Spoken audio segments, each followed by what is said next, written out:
வணக்கம் ஆச்சாரியாஜி. எனக்கு தெளிவான ஒரு விளக்கம் தேவைப்படுது. வரலாற்றுல பெருமளவு மத மாற்றங்கள், முக்கியமா இந்தியாவுல பார்த்தீங்கன்னா, அதிலயும் ஸ்பெசிஃபிக்கா பார்த்தீங்கன்னா, இந்துக்கள் கிட்ட தான் இந்த மாற்றம் அதிகமா நடந்திருக்கு. இத பத்தி தான் நான் உங்ககிட்ட விளக்கமா கேட்டு தெரிஞ்சுக்கணும்னு விரும்புறேன். என்னன்னா, இவ்ளோ ஈஸியா இந்துக்கள எப்படி மத மாற்றம் பண்ண முடியுது? பாருங்க, ஒரு தவறு நடந்திருக்கு. அது சனாதன தர்மத்தின் அடிப்படையே ஒன்ன மட்டுமே வழிபடுறது தான் அது. வேற ஒண்ணும் கிடையாது. அதாவது சத்தியமே லட்சியம், சத்தியத்த தவிர வேற லட்சியம்ங்கிறது எதுவும் கிடையாது. உண்மைங்கிறது ஒண்ணு தான். ஆனா, உண்மைய வணங்கறதோட கூடவே இந்து மதத்துல பல கடவுள்கள் வழிபாடும் நடந்துகிட்டு வந்திருக்கு. அதுல பலவிதமான சின்னதும் பெருசுமா தேவி தேவதைகளோட பூஜைகளும் இடம்பெற்றிருக்கு. அதுக்கு ஒரு பயன்பாடும் இருந்திருக்கு. இந்த உலகத்துல இயல்பான ஒரு விஷயம் தான் தேவி தேவதைகளுக்கு பூஜை செய்யறது, எங்களை காப்பாத்துங்கன்னு பூஜை பண்றது. இதுல என்ன பலன் இருக்குன்னு சொல்லுங்க. இதுல பலன்னா ஒண்ணுதான், மனிதர்களுக்காக, அதாவது கொடுக்கப்பட்டது இல்லனா உருவாக்கப்பட்டதுன்னு சொல்லலாம். என்ன பொறுத்தளவுக்கு இது அவங்களுக்கு கொடுக்கப்பட்ட ஆசீர்வாதம் தான் சொல்லுவேன். இந்த புனிதமான செயலை செய்யறதுக்கு அவங்க முழுமையா ஆசீர்வதிக்கப்பட்டிருக்காங்கன்னு தான் சொல்லணும். இந்த அடிப்படையில தான் நாம புனிதமான பூஜைகளை செய்யறோம். அதாவது இது ஒரு சக்கரம் மாதிரி, பூஜைகள் செய்யறது நடந்துகிட்டே தான் இருக்கு. ஒரு தடவையாவது இது தடப்பட்டிருக்கான்னு சொல்லுங்க. கண்டிப்பா கிடையாது. சனாதன தர்மத்துல போற்றப்படுற அத்தனை தத்துவங்களுமே எதுக்காகன்னா, அது இறுதியா நம்மள பரம்பொருள் கிட்ட, அதாவது முக்திக்கு அழைச்சிட்டு போகணும். முக்திய நம்ம ஒரேடியா மறந்துட்டோம். அதுக்கு பதிலா நமக்கு முன்னாடி நிக்கிற சிலைகளையே நம்ம கடவுள்னு நினைக்க ஆரம்பிச்சிட்டோம். முக்தி வேணும்னு சிலைகளை பார்த்து கேட்டா எப்படி கிடைக்கும்? நம்மளோட நோக்கம் பிளவுபட்டு இருந்தா அதுல பலன் இருக்காது. இத நல்லா புரிஞ்சுக்கோங்க. நான் ஒரு தந்திரம் சொல்றேன். உங்களோட ஈடுபாடு 40% பிளவுபட்டு இருந்தா அதுல சக்தி இருக்காது. நீங்க சராசரி ஒரு இந்துவோட பூஜை அறைய பாருங்க. அதுல 40 சாமியோட படங்கள், போஸ்டர்ஸ், சின்னதும் பெருசுமா என்னென்னமோ இருக்கும் இல்லையா? நோக்கம் பிளவுபட்டுருச்சு. இந்த பிளவுபட்ட நோக்கத்தினால பலம் இருக்காது. அப்பதான் இந்த கேள்வி வருது, உலகத்திலேயே அதிகப்படியான மத மாற்றம் இந்துக்களுக்கே நடக்குதே, ஏன் இன்னமும் நடந்துகிட்டு இருக்கு? நான் இத வேற மாதிரி சொல்றேன். உலகத்துல இருக்கிற எல்லா மதத்தை விட அதிக இந்து மக்கள் மட்டும் ஏன் மத மாற்றத்தை ஏத்துக்கிறாங்க? ஒண்ணு மேல மட்டும்தான் உங்களோட ஈடுபாடு, விசுவாசம், அன்பு, சமர்ப்பணம் எல்லாம் இருக்கணும். ஒண்ணே ஒண்ணு மேல மட்டும்தான். பிளவுபட்டா குறைவுபட்டுரும். பிளவுபட்டா பலன் குறைஞ்சிரும். இந்த பிளவுனால தான் இந்துக்கள் பலவீனமானவர்களா இருக்காங்க. இதுக்கான காரணம், உலகத்துல மத மாற்றத்திற்காக ஒதுக்கப்படுற பட்ஜெட்ல 80-90% இந்தியாவுக்கு தான் வருது. அது வர்றது இன்னும் அதிகமா கூட இருக்கலாம். இஸ்லாமும் அப்புறம் கிறிஸ்தவமும் ஒரு ப்ரொசிலிட்டைசிங் ரிலிஜன்ஸ். இவங்க மத்தவங்கள வேற மதத்துக்கு மாத்திர வேலையை செய்யறாங்க. மத்தவங்கள முஸ்லிமாவும் கிறிஸ்டியனாவும் கன்வெர்ட் பண்றாங்க. அது அங்க நியாயமானது தான். ஒரு உதாரணத்துக்கு, நீங்க மத்தவங்க கிட்ட போய் வாங்க வந்து எங்க கூட கலிமா படிங்க, சரி வாங்க போலாம், சர்ச்சுக்கு போலாம், ஞானஸ்தானம் பண்ணிக்கலாம்.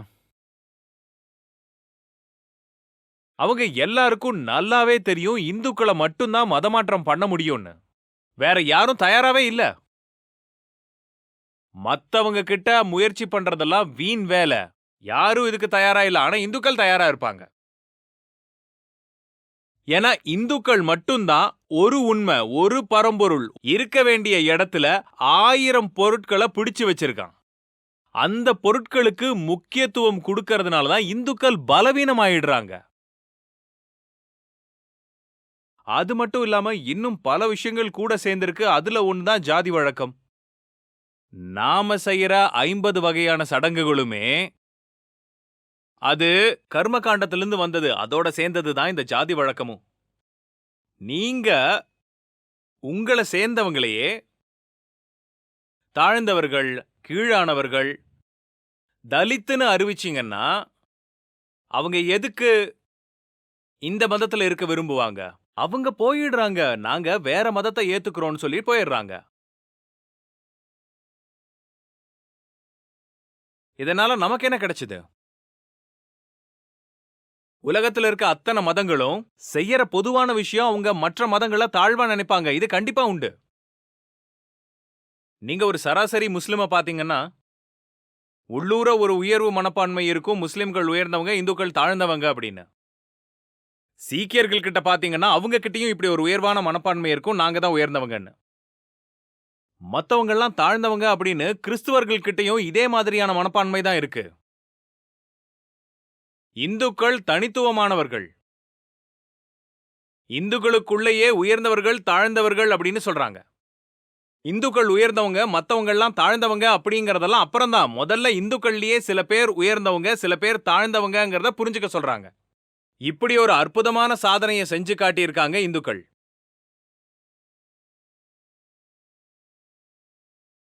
அதாவது உங்க வீட்டுக்குள்ளேயே உங்களோட சகோதர சகோதரிகள தாழ்ந்தவங்கன்னு முத்திர குத்துனீங்கன்னா அவங்க எல்லாரும் வீட்டை விட்டு போவாங்களா மாட்டாங்களா? அப்புறம் ஆச்சரியப்படுறதுல என்ன இருக்கு? நமக்கு கொஞ்சம் சுயமரியாதை தேவைப்படுது. உலகத்திலேயே இந்துக்கள் மட்டும் மதமாற்றத்துக்கு தயாரா இருக்காங்கன்னு நம்மள நாமளே கேட்டுக்கணும். பாருங்க, என்னோட வார்த்தைக்கு எதிர்ப்பா பலவிதமான தர்க்கங்களை நீங்க கொடுக்கலாம். இது உண்மைதான். நான் ஒரு விஷயத்தை உங்களுக்கு வெளிப்படையா சொல்றேன். இது தர்க்கம் பண்றதுக்காக இல்ல. உதாரணத்துக்கு சொல்லணும்னா இந்துக்கள் அவ்வளவு சுலபமா விட்டு கொடுக்கறது கிடையாது. பாருங்க, அதாவது இஸ்லாமோட அலை அடிச்சப்போ அராப்ல இருந்து சிந்து வரைக்கும் எல்லாரும் இஸ்லாமியத்தை ஏத்துக்கிட்டாங்க. ஆனா கங்கை சமவெளிக்கு வந்த உடனே அவங்களோட அலை நின்னு போச்சு. இந்தியால மட்டும்தான் இஸ்லாம முழுமையா ஏத்துக்கல. நாங்க அப்படி மதத்தை மாத்துறவங்க கிடையாது. எந்த சூழ்நிலை வந்தாலும் உறுதியா இருக்கிறவங்க. இது மனச சமாதானப்படுத்திக்கிற விஷயம். இத மன ஆறுதலுக்காக சொல்லிக்கலாம். நடந்து முடிஞ்சதை விட்டுறலாம். இனி வர்றதை எதிர்கொள்றது எப்படின்னு பார்க்கலாம். அப்ப எல்லாத்துக்கும் தயாரா தான் இருக்கீங்க. ஒரு மனுஷன் எப்ப தன்னோட மதத்தை விட்டு கொடுக்க மாட்டான்? என்னன்னு தெரிஞ்சுக்கோங்க. அன்பு இருந்தா மனிதன் அதை எப்பவும் விட்டு கொடுக்க மாட்டான். அன்பு அன்பு 1000 பேர் கூட ஏற்பட முடியாது. 1000 பேரை விரும்புறவங்களோட அன்பு எப்படி இருக்கும்? எப்படி இருக்கும்?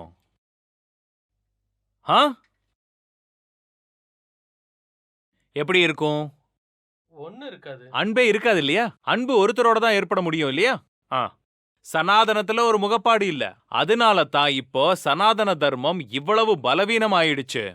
ஒரு முகப்பாடு. எல்லாருக்கும் அவங்களோடது. எல்லாருக்கும் அவங்களோடது. அவங்களோட சடங்கு, அவங்களோட சம்பிரதாயம், அவங்களோட பழக்க வழக்கம், நம்பிக்கை, அப்புறம் இதுதான் எங்களோட அழகு, எங்களோட பன்முகத்தன்மை. நம்ம எல்லாத்தையும் மொத்தமா ஏத்துக்குவோம். எல்லாமே சரிதான். யாரோ காகத்துக்கு பூஜை பண்றாங்க, அதுதான் சரிங்கறாங்க. ஆனா அதெல்லாம் சரி கிடையாது. என்னங்க இதெல்லாம் காக்காய்க்கு போய் பூஜை பண்றது? இதெல்லாம் நம்ம வலிமைய குறைக்கக்கூடிய வழக்கங்கள். மனசு பிளவுபட்டு தான் இருக்கு. ஏற்கனவே மனசுல 1000 விரிசல்கள் விட்டுருக்கு.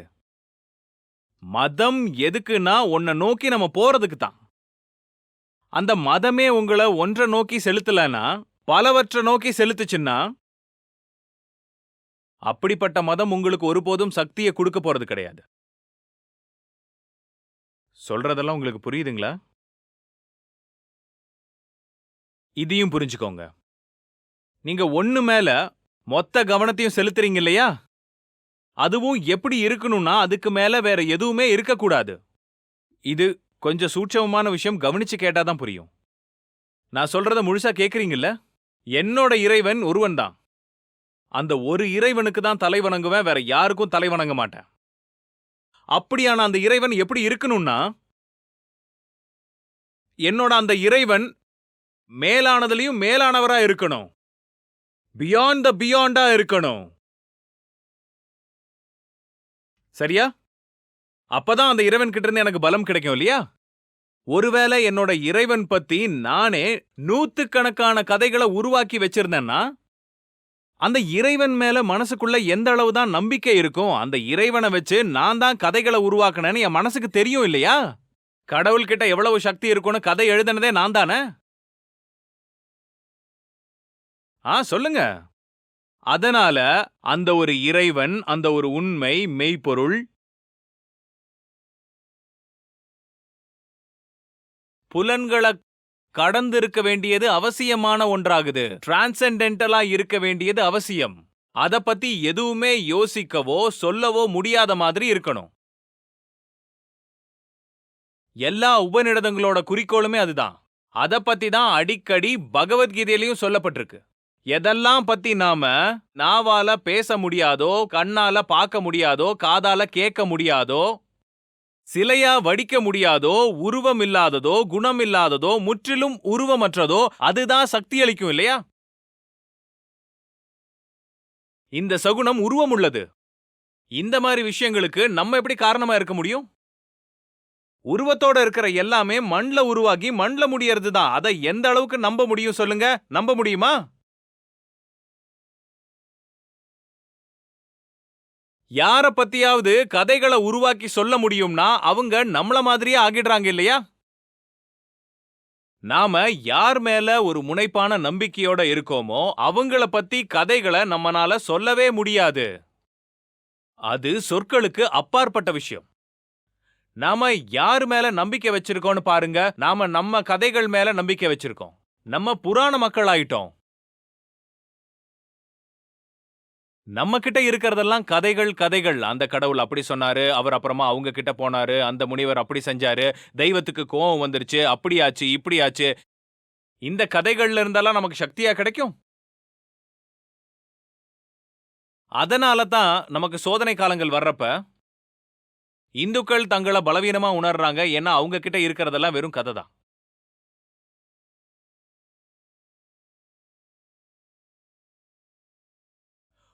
உங்களுடைய இறைவன் எப்படி இருக்கணும்னா அவனை பத்தி கதைகள் சொல்ல முடியாத அளவுக்கு இருக்கணும்.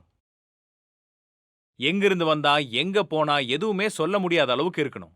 எனக்கு அவ்வளவு கஷ்டமா இருக்கு. இப்பதான் சிவன் ராத்திரி முடிஞ்சது. ஒரு பெரிய மனிதர் சிவபக்தர்னு சொல்லிக்கிறாரு. அவரு சிவனோட அப்பா அம்மா யாருன்னு சொல்றாரு.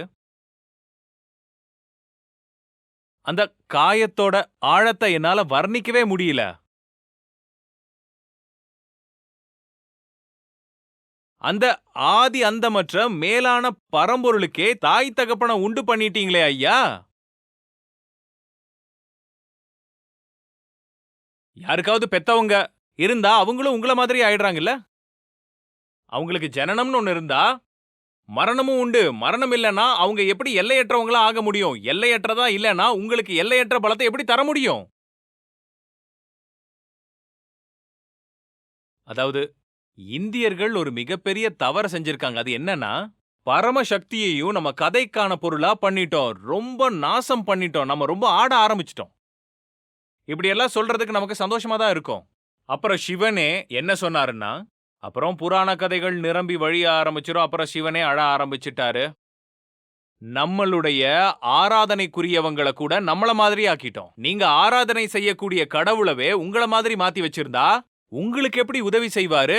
உங்களை விட பல மடங்கு உயர்வா இருக்கிற ஒருத்தர்னால தானே உங்களுக்கு உதவி செய்ய முடியும்.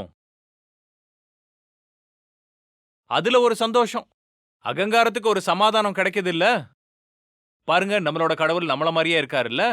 நமக்கு குடும்பம் இருக்கு, கடவுளுக்கும் குடும்பம் இருக்கு. கணவன், மனைவி, 2 குழந்தைங்க. இதுல இருந்து என்ன தெரியுதுன்னா என்னோட வாழ்க்கை சரியானபடி தான் போயிட்டு இருக்கு. என்னோட குடும்பம் மாதிரியே கடவுளுக்கும் ஒரு குடும்பம் இருக்கு. உங்க கடவுளை உங்கள மாதிரி ஆக்கிட்டீங்கன்னா அந்த கடவுள் உங்கள மாதிரி தானே இருப்பாரு. அவர்னால என்ன பண்ண முடியும்? உங்களுக்கு எப்படி அவர்னால உதவி செய்ய முடியும்?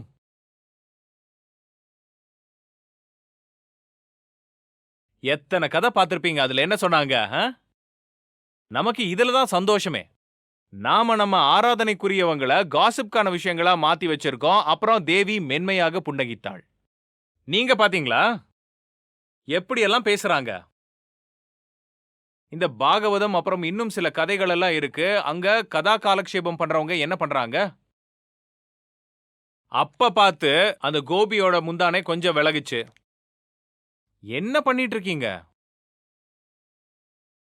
இது என்ன ரசனை? அதுக்குள்ள பெண்களுக்கு ஒரே சந்தோஷம் வந்துருது, எந்திரிச்சு போய் ஆட ஆரம்பிச்சிடறாங்க. தின்சக் தின்சக் ஆடிட்டே இருக்காங்க. இதுதான் தர்மமா?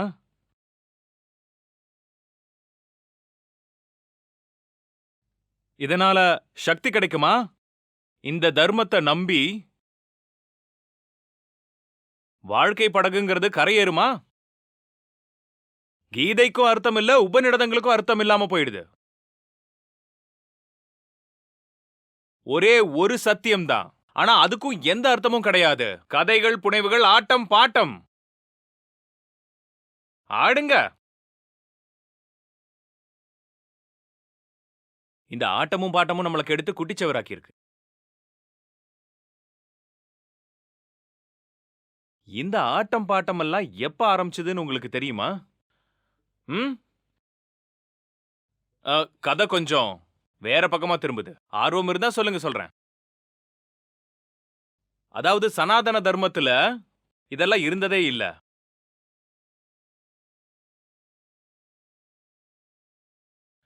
12வது நூற்றாண்டுக்கு நெருக்கமா இந்தியா ஏறக்குறைய முழுமையா இந்தியா அடிமையாயிடுச்சு.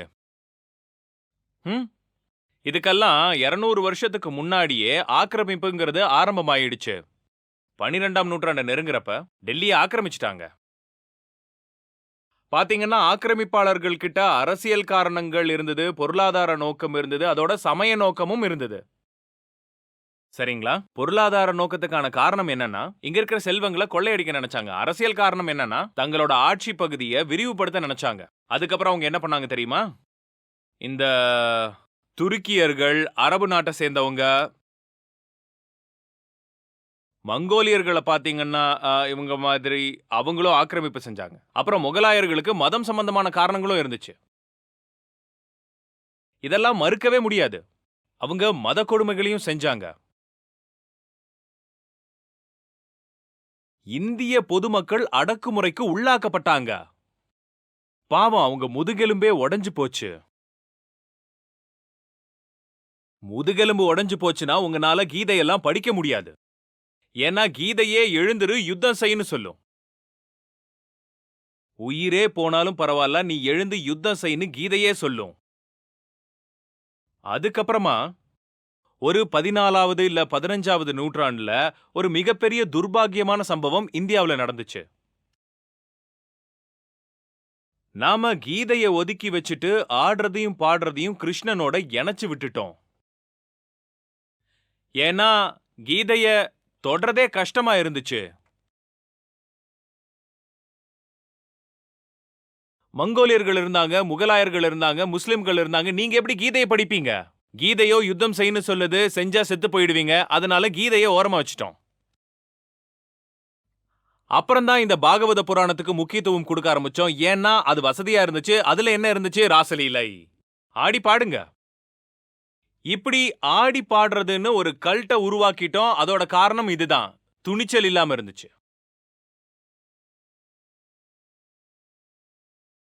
கீதை எங்கேயாவது அர்ஜுனா நீ இந்த சண்டை கிண்டை எல்லாம் விட்டுட்டு டான்ஸ் ஆடு. கீதை இப்படிதானே சொல்லுது. யுத்த பூமியில இருந்தா யுத்தம் தானே செய்யணும். உங்களோட நாட்ட, உங்களோட தர்மத்தை ஆக்கிரமிச்சிட்டாங்கன்னா யுத்தம் தானே செய்வீங்க, இல்ல ஆடுவீங்களா? ஆனா பக்திங்கிற பேர்ல ஆடுறதும் பாடுறதும் ஆரம்பிச்சிருச்சு இந்தியாவுல. உண்மையான பக்திங்கிறதுக்கு அர்த்தமே வேற. பக்தியெல்லாம் ஒன்னும் கிடையாது. கிருஷ்ணன் தான் ஆண், நான் பெண்ணுன்னு நினைச்சு ஆட வேண்டியது. இப்படி கண்டிப்பா கிடையாது. பக்தியோட பேர்ல மக்கள் சண்டை போட வேண்டிய அவசியம் இல்லாம சொகுசா இருந்துட்டாங்க. கர்மயோகத்துல என்ன செய்ய வேண்டியிருக்கு? கர்மம். பக்தியில ஒன்னும் செய்ய வேண்டியதில்ல. புரிஞ்சுதா? அடி பின்னி எடுக்கறாங்க. அதனால என்ன? நாங்க உள்ளுக்குள்ள ஆடுவோம், பாடுவோம். வெளியில அடி வாங்குறது, ஆனா உள்ளுக்குள்ள பஜனை பண்றது. எவ்வளவு வசதியா இருக்கு, சரிதானே? இது எப்பவும் நிரந்தரம் கிடையாது. இது ஒரு கோழைத்தனமான வசதி. ஆமாவா இல்லையா சொல்லுங்க? ஆ.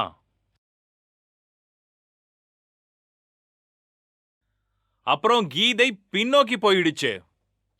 புராணங்கள் எல்லாம் முன்னாடி வர ஆரம்பிச்சிருச்சு. அதுல ஒண்ணு மாத்தி ஒண்ணு ஏராளமான கதாபாத்திரங்கள் வர ஆரம்பிச்சிருச்சு. இந்த தேவி வந்தா, அந்த தேவதை வந்துச்சு, இந்த ரிஷி பிறந்தாரு, அப்புறம் 700 ஜென்மத்துக்கு அப்புறமா அப்படி ஆனாங்க, இப்படி ஆனாங்க, கதைகள் கதைகள் கதைகள். இந்த கதைகள்னால உங்களுக்கு என்ன கிடைச்சது?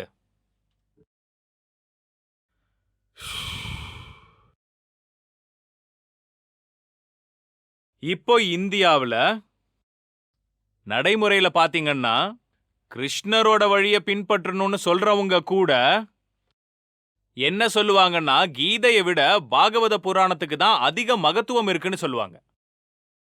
கீதை ஒன்னும் பொழுதுபோக்கு கிடையாது. கீதை நேரடியா திடம் கொண்டு போராடுன்னு அறைகோவல் விடாது. எந்திரிச்சு நில்லு, பார்த்ததெல்லாம் போதும் அர்ஜுனா, வெட்டி பேச்சு பேசாம யுத்தம் செய். கீதை படிக்கிறது பொது ஜனங்களுக்கு ஆபத்தான விஷயம். யுத்தம் செய்ய அவங்களுக்கு துணிச்சல் இல்லைங்கிறப்போ கீதை படிச்சு என்ன செய்ய போறாங்க? அதனால தான் மக்கள் புராண கதைகள் கிட்ட போய் சரணடைஞ்சிடறாங்க. அங்க சரணடைகிறதுனால அறிவும் கிடைக்க போறதில்ல, பலமும் கிடைக்க போறதில்ல.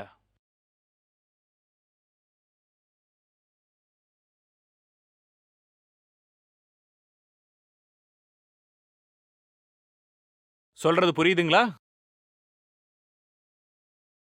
ஆன்மீகம்ங்கிற பேர்ல நீங்க செய்யக்கூடிய பொழுதுபோக்குகளை நிறுத்துங்க.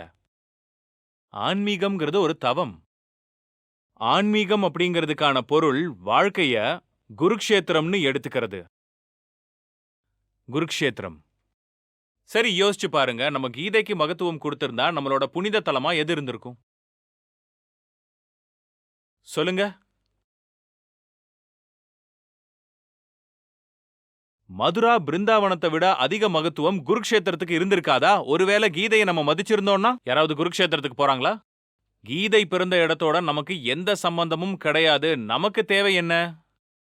நாம சொல்லுவோம் ராசலீலை. நம்மளோட மனசெல்லாம் கோலாட்டத்துல தான்.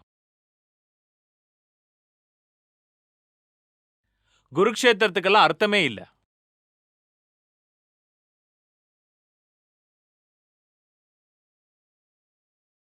அதுதான் எல்லாத்த விட உயர்ந்த தலமா இருந்திருக்கணும் இல்லையா?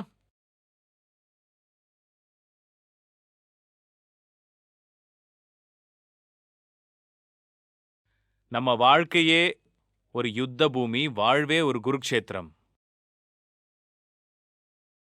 ம்? இடைவிடாத போராட்டமே ஒரு சாதனை தான். இதுதான் ஆன்மீகம்.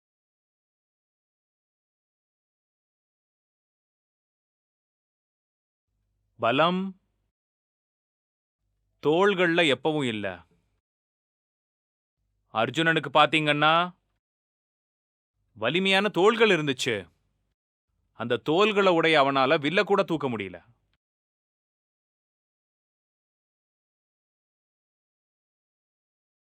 வில்ல கூட தூக்க முடியல. பாவம், அவன் என்ன பண்ணுவான்? கால்கள் நடுங்குது, தேருக்கு பின்னாடி போய் சொத்துன்னு உட்கார்ந்துட்டான். கொஞ்சம் கூடி பலமே இல்ல. பலம் எப்படி வரும்? கிருஷ்ணனோட அருகாமையில. எந்த கிருஷ்ணனோட அருகாமையில? கீதையின் நாயகன் கிருஷ்ணனோட அருகாமையில.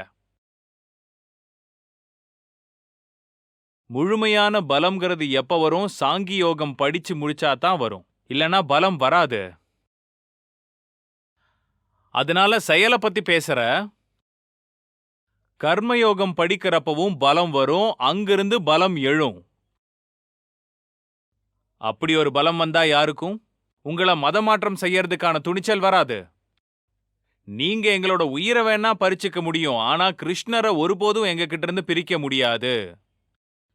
அர்ஜுனன் இருந்திருந்தா கூட ரத்தத்திலேயே தான் இறந்திருப்பான், கிருஷ்ணனுக்காக இறந்திருப்பான்.